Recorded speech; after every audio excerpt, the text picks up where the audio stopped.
ஒரு அரசியல் கடத்தல் எப்படி முழு நாட்டையும் இராணுவ ஆட்சிக்கு கொண்டு சென்றது தெரியுமா?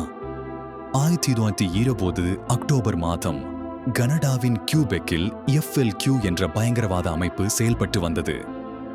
முதலில் சிறிய போராட்டங்களாக தோன்றியது, ஆனால் உண்மையில் அது திட்டமிட்ட பயங்கரவாத தாக்குதலாக இருந்தது.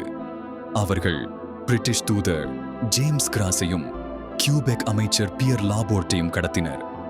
ஒவ்வொரு செல்லும் தனித்தனியாக செயல்பட்டது. யாருக்கும் மற்றவர்களை பற்றி தெரியாது. பேச்சுவார்த்தை தோல்வியடைந்த போது லாபோர்ட்டை கொலை செய்தனர்.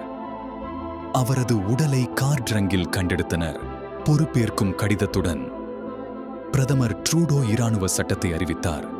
கனடா இராணுவ நாடாக மாறியது. ஆச்சரியமான விளைவு என்னவென்றால், பெரும்பாலான பயங்கரவாதிகளுக்கு குறைந்த தண்டனையே கிடைத்தது. ஒரு கடத்தல்காரன் மரியாதைக்குரிய பேராசிரியரானான். அரசியல் வன்முறை எப்படி மன்னிக்கப்படுகிறது என்பதற்கு இது சரியான உதாரணம்.